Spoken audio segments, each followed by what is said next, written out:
All right, let's talk a little baseball this morning. Our first opportunity this season to catch up with a man that you watch on Masson. And, of course, he's also a college baseball guy as well. He is one of our favorites. He is former Orioles pitcher Ben McDonald. He's back with us now here on GCR.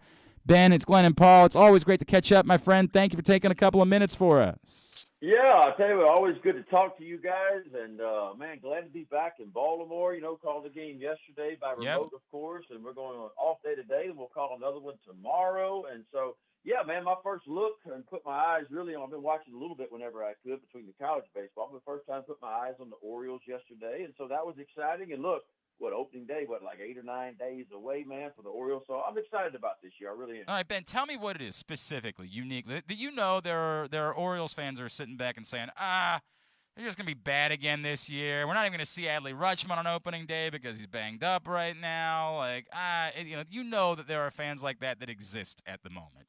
So tell me what it is that you're excited about and what they maybe should be a little bit more excited about when it comes to this team.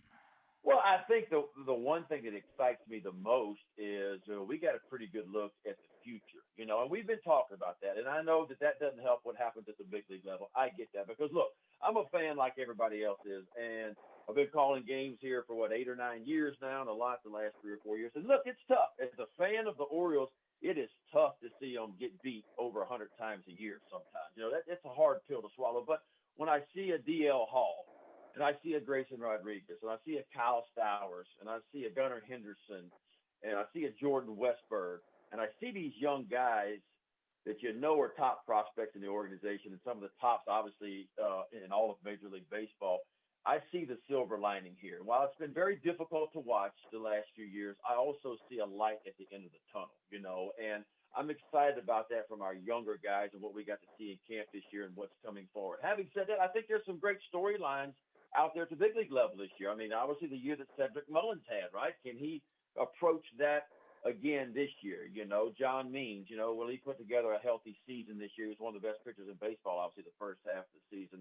Anthony Santander, Trey Mancini coming back from colon cancer, and what kind of year is he going to throw up this year? Austin Hayes, can he stay healthy a full year at 22 home runs last year and still spend a little time on the IL? So I think it's some wonderful storylines out there, but I think most fans are looking forward to, obviously, Adley Rutschman coming up, obviously Grayson Rodriguez coming up, potentially DL Hall, maybe Kyle Stowers later on, and getting a glimpse of the future. I think that's what most people are excited about. Yeah, and I think one of those names in particular, you bring up DL Hall, and it's weird, right? Because we're not going to see him to start the season. He did get sent back down, but boy, there's a lot of talk about his stuff and that his stuff is arguably big league ready right now. And even Mike Elias said he might not be down that long, right? Like he might be here sooner than you expect. And of course, there's some injury issues there, and you still want to see him consistently throw strikes. But Ben, I feel like that, with Grayson Rodriguez sort of waiting in the wings behind that, I feel like that is so important for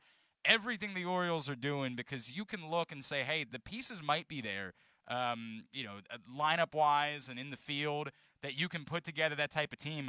But I think we're still struggling with, do you have enough pitching there? How important is someone like DL Hall for you as far as whether or not the Orioles are going to be able to make this rebuild work? Well, I think you can do it from your nucleus in some ways. And what I mean by that is, DL Hall, the stuff is just electric. I mean, you mentioned it. He came in the other day, look, he threw a couple fastballs at 100 miles an hour from the left side, and the wipeout slider to go with it. Grayson Rodriguez, the number one pitching prospect in all of baseball. So I love those two arms. And look, I'm hoping at the end of the year that we got, and let's not forget about Kyle Bradish. Kyle Bradish is number 3 prospect in the Oriole organization, and he was outstanding in spring, struck out 5 in 4 innings, did not allow a run. So my hope is in September this year, we're going to see a rotation of John Means, Kyle Bradish, Grayson Rodriguez, and DL Hall. Now, if we see that, man, that's something to get excited about. That says something for the future to go along with some young position players. Now, having said that, guys, you know this. It's the American League East, where the Red Sox and the Yankees and the Blue Jays and the Rays all get better every year by free agency. We have seen that happen again. We see it happen at the trade deadline. They get better.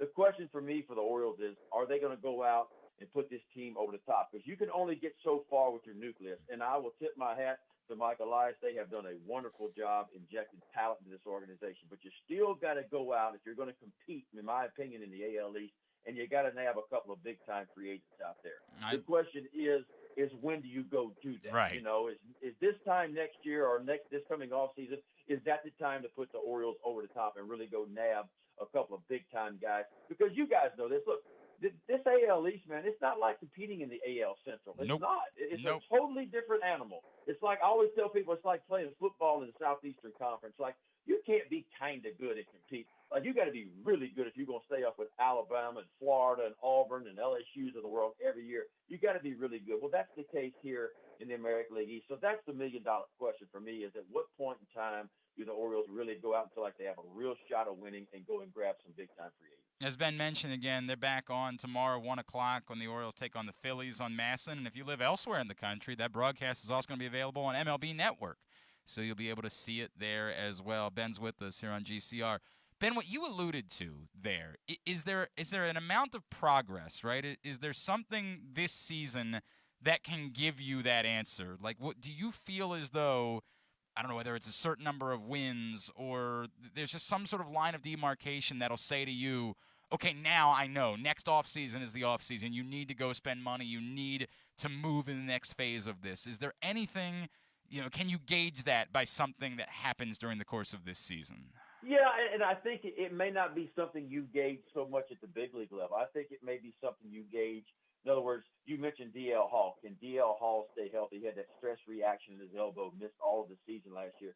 Does he stay healthy the entire season? Does Grayson Rodriguez continue to grow and be a guy that we can certainly count on to be in the rotation this time next year? Does Kyle Bradish continue to develop and has a shot of being in the rotation next year too? So I think I'll be looking down in the minor leagues to see how those guys grow. Hope that they actually get an opportunity at the big league level and see how well they do to start getting their feet wet and learning a little bit. I think also the Jordan Westbergs of the world, the Gunnar Hendersons, how well do they continue to develop down in the minor league system too? Because that'll give you an idea. Because Mike Elias has always said, look, we want these guys to go through every level. We want them to have success at every level. When they do that, then they're ready for the big league. So if these guys like a Kyle Stowers and certainly a Gunnar Henderson and Jordan Westberg, for sure, who was a college player from Mississippi State, if they do well this year and stay healthy, I think that opens the door for them for next year as well. So that's kind of what I'm looking at as a whole. Also, I'm looking at, there's some other good stories. Tyler Wells is a great story. A Rule 5 pick last year, was the closer really for the year. Now it looks like they may be starting to put him in the starting rotation this year, So I'm going to be watching that storyline because he's also a guy, you think about that lineup. You think about running John Means out there and Tyler Wells all of a sudden. It's maybe toward the end of the year you throw Gunnar Henderson or Grayson Rodriguez out there along with DL Hall. I tell you what, it's a pretty special starting rotation if that really would transpire here late in the year. So it's going to be a fun year. I don't know the Orioles are going to win a ton of games. I don't think they're going to be a 500 team this year. Right. I just don't think that's going to happen. But you hope you continue the development at the minor league level and we get a peak. And let's keep our fingers crossed. Adley Rutschman is coming, guys. I hope he'd make the team out of spring training. But look, he's one of the most exciting young stars in the game.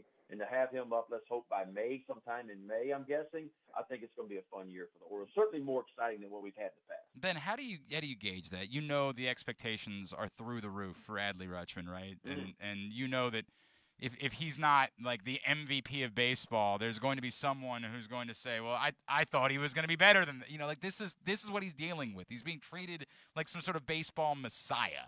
Right. How do we fairly measure Adley Rutschman when he gets here this season? How do we avoid doing the thing where we set him up for failure because our expectations are so out of whack? What is reasonable, knowing still how important he is to the Orioles' long-term plans and making this thing work?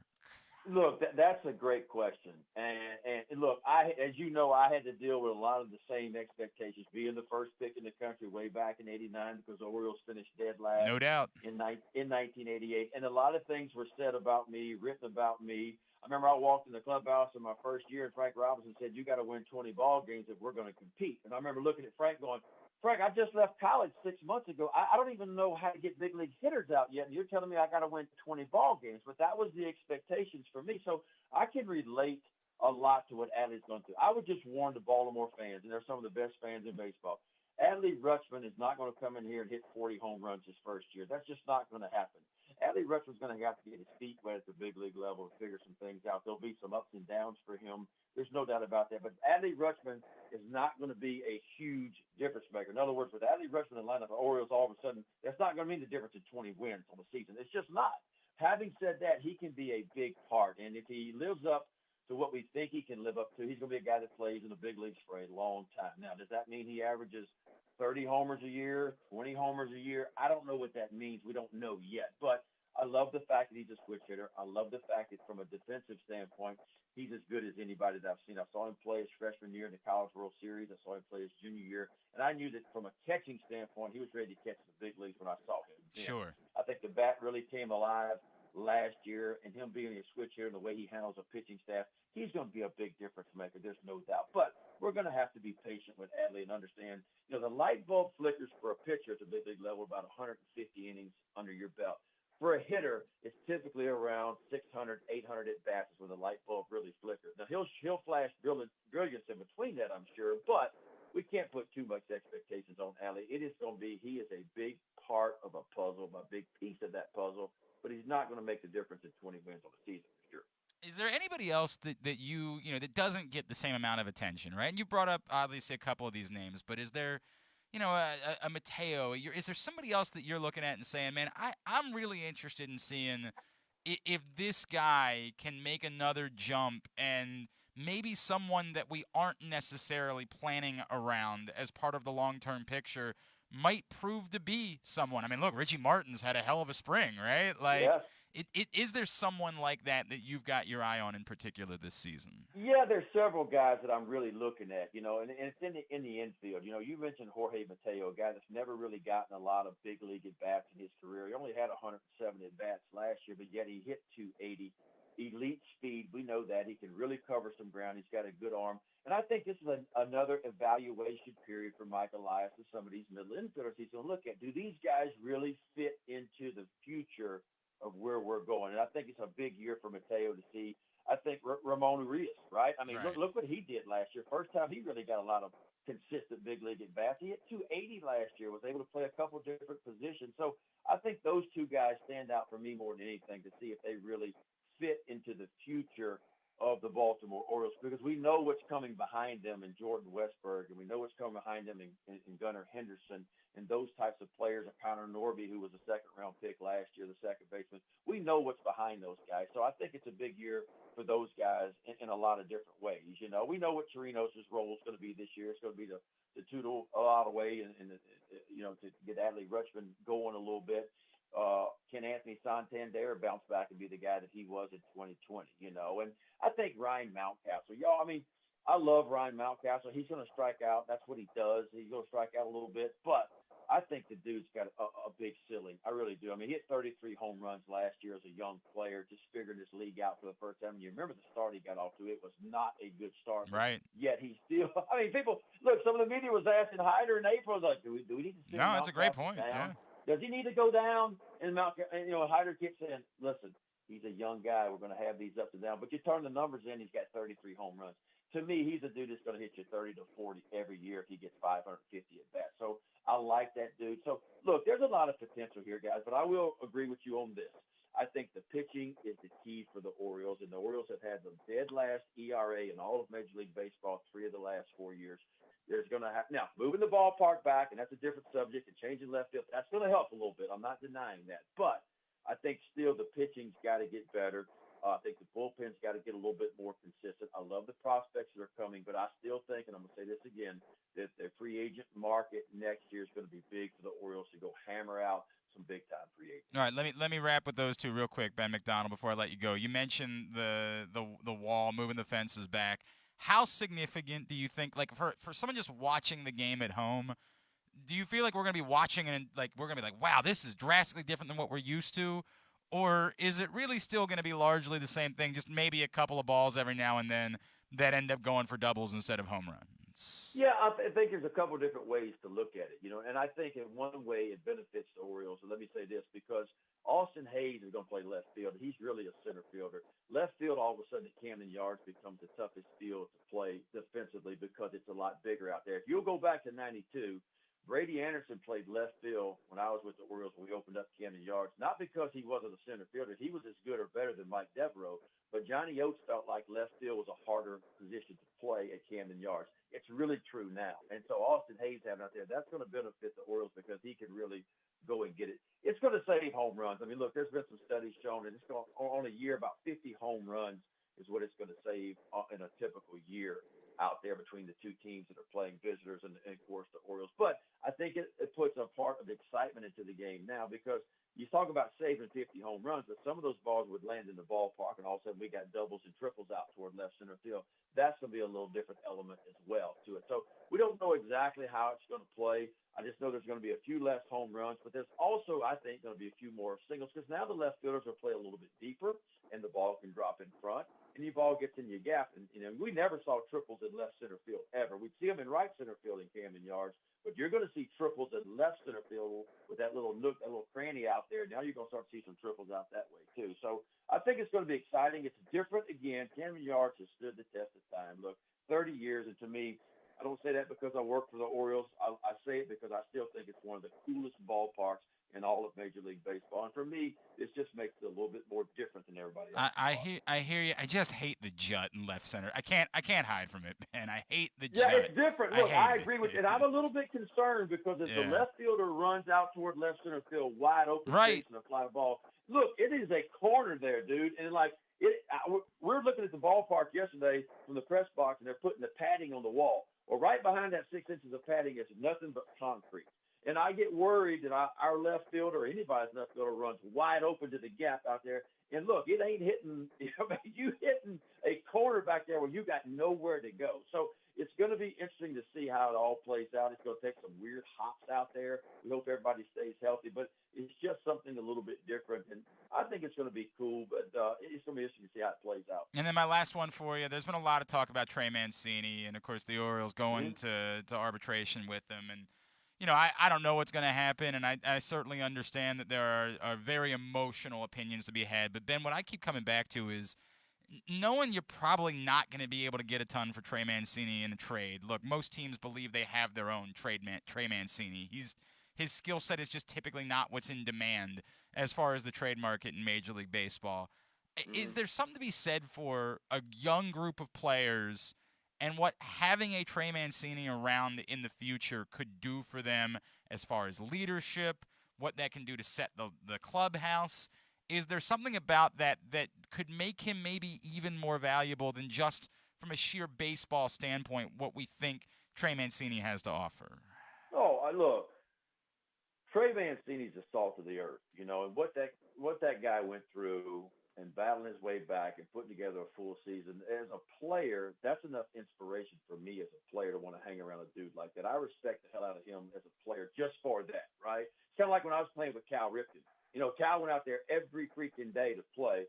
I didn't feel like I was taking a day off either because my leg was hurt or my arm wasn't feeling good. Like, you're playing next to the Iron Man, dude. I'm going out there every day. That was inspiration for everybody to take the field. I think it's like that with Trey Mancini, and he is certainly a clubhouse leader. He's a vocal guy.